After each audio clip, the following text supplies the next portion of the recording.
I just realized I hadn't been on YouTube in over a year, so I figured I would return with a bang, so to speak. I've got a homemade gas pump that I made myself, or should I say homemade bomb. You guys are gonna love this. Stick around and watch.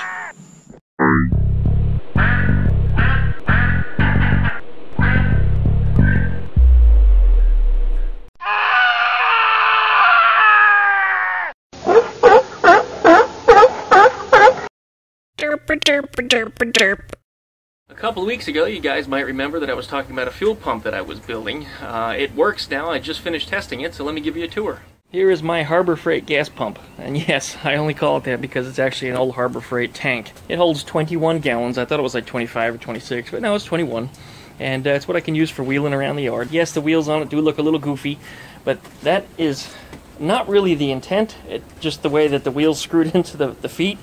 But it's kind of nice because I can pivot it and turn it on a dime and spin it around, and that's just really convenient for me. Oh, I have to come up with a nice holster for the gas pump handle here. But it's air powered, so yes, I inflate a bomb, but I don't inflate it quite to as much pressure as you think. I only put between 10 and 20 pounds in there. Right now it's actually just a hair over 20.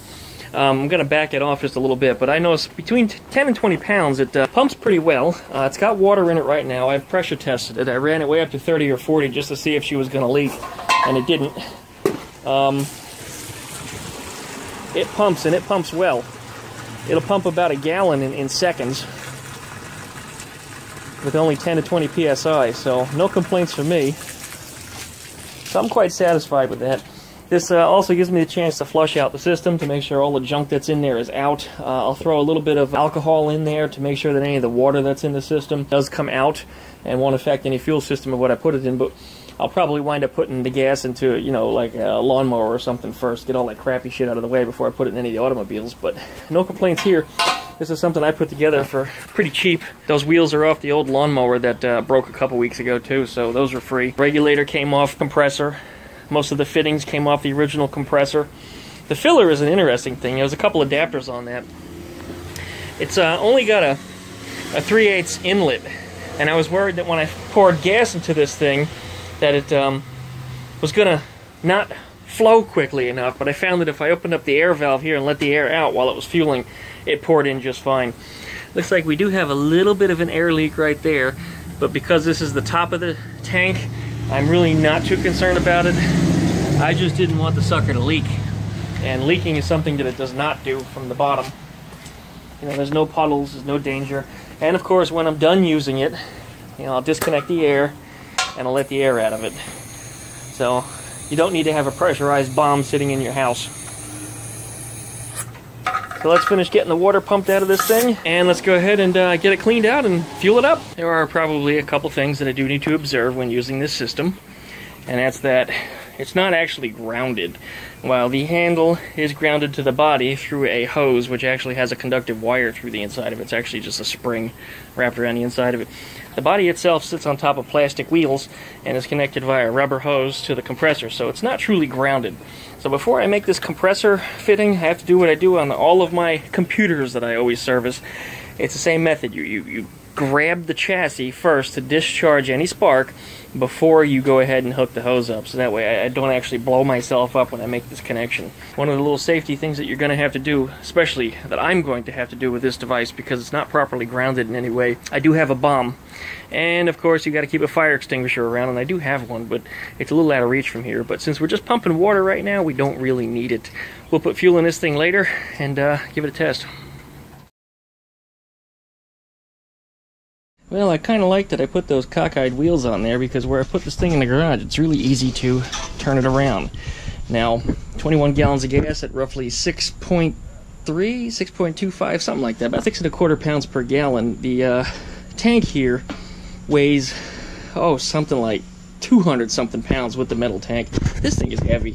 It's really heavy. It's probably even heavier than that. I'm probably wrong. But it's pretty easy to turn on a dime. So we're going to drag it on over to the fastback, and we're going to put some fuel in it. The fastback takes about 13 gallons, and as you know, we got 21 in there, so it shouldn't be any problem to fill it up. And we're going to see just how fast it's going to do it. Okay, first thing first, grab the hose, ground yourself out so no sparks, right? Plug the hose on in, just like that. Position it that way just because it makes less noise. Turn this on, and we're looking for 20 psi, and we've got it. All right, over to the car. Open the gas flap, of course. Pop the cap. Put the handle in.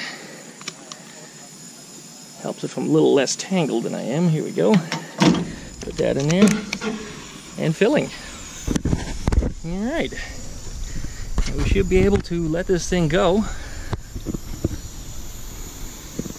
See how quickly she fills up.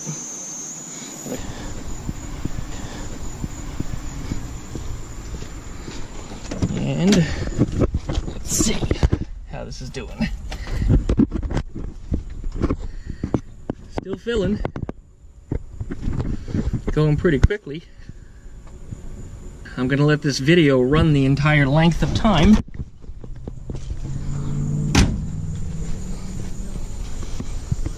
Let it just keep on pumping. Oh, well, look at that. The PSI went way down. So that means that I could put a little more pressure into it. The goal was to keep it right at about 20, and it wasn't getting 20 for some reason there. Now it's at 20. 20 while pumping.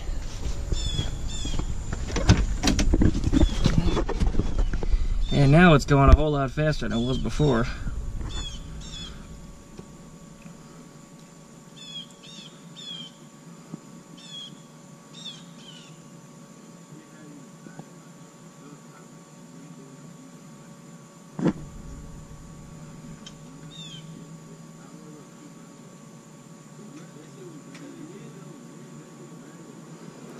It should, like any gas pump at any gas station, automatically kick off as soon as the tank is full, because it does have one of the commercial grade gas nozzles on it.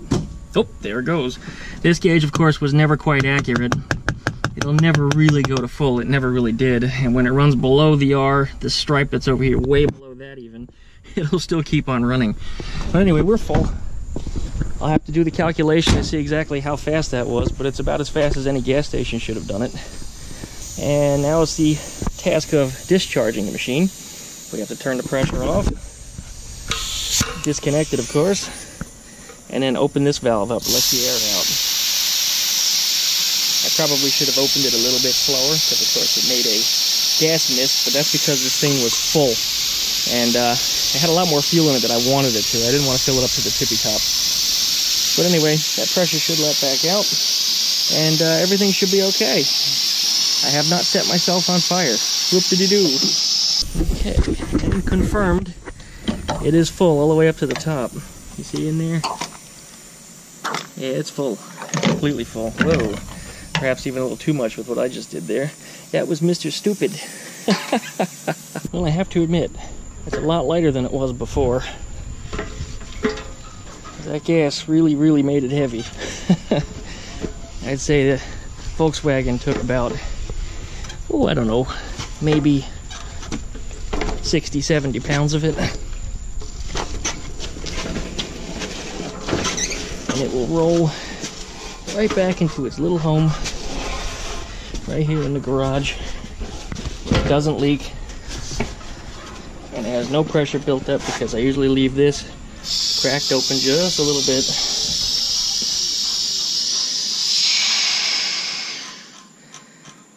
Just a little bit. And I think we're all good to go.